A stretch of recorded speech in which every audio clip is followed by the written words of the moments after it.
Good evening, London. Allow me first to apologize for this interruption. I do, like many of you, appreciate the comforts of everyday routine. The security of the familiar, the tranquility of repetition. I enjoy them as much as any bloke. But in the spirit of commemoration, thereby those important events of the past usually associated with someone's death or the end of some awful bloody struggle are celebrated with a nice holiday. I thought we could mark this November the 5th, a day that is sadly no longer remembered, by taking some time out of our daily lives to sit down and have a little chat. There are, of course, those who do not want us to speak. I suspect now orders are being shouted into telephones and men with guns will soon be on their way. Why? Because while the truncheon may be used in lieu of conversation, words will always retain their power. Words offer the meanings to meaning, and for those who will listen, the enunciation of truth. And the truth is, there is something terribly wrong with this country, isn't there? Cruelty, injustice, intolerance, oppression, and where you once had freedom to object, to think and speak as you saw fit, you now have censors and systems of surveillance coercing your conformity and soliciting your submission. How did this happen? Who's to blame? Well, certainly there are those who are more responsible than others. And they will be held accountable.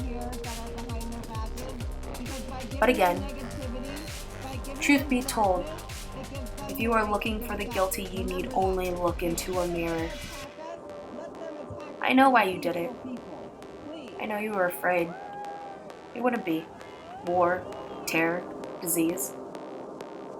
There were a myriad of problems which conspire to corrupt your reason and rob you of your common sense. Fear got the best of you.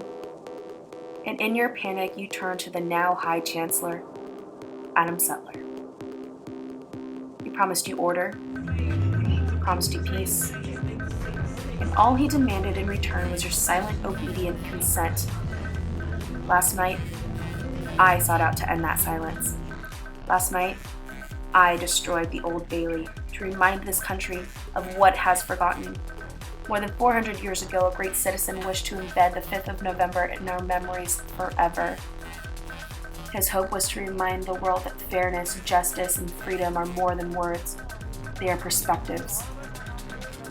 So if you've seen nothing, if the crimes of this government remain unknown to you, then I would suggest that you allow the 5th of November to pass, unmarked. But if you see what I see, if you feel as I feel, and if you seek as I seek, then I ask you to stand beside me 1 year from tonight outside the gates of Parliament. And together we shall give them a 5th of November that shall never, ever be forgot. Who's anonymous? Anybody can be anonymous.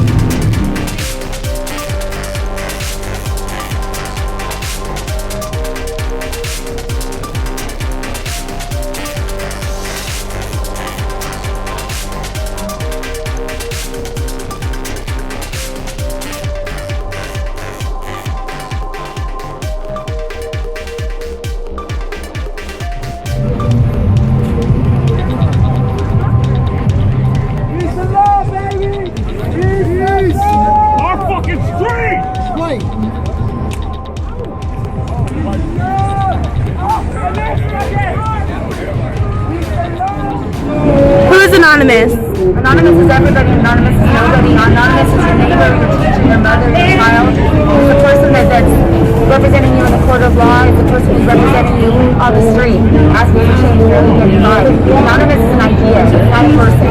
It's a collective, it's a shareholder. It's the idea that all people have the right to be here. That humanity is something that we have as a birthright. That rights are not something that are given because no person has an authority to decide what one person has not the right to do. Your own your path on your own individual journey. You alone are hired of your own destiny, and we at Anonymous are here to make sure that your right to be human, your right to be who you're meant to be, not who you're told to be, is respected. What does it say? Respect existence or expect resistance. We are maintained.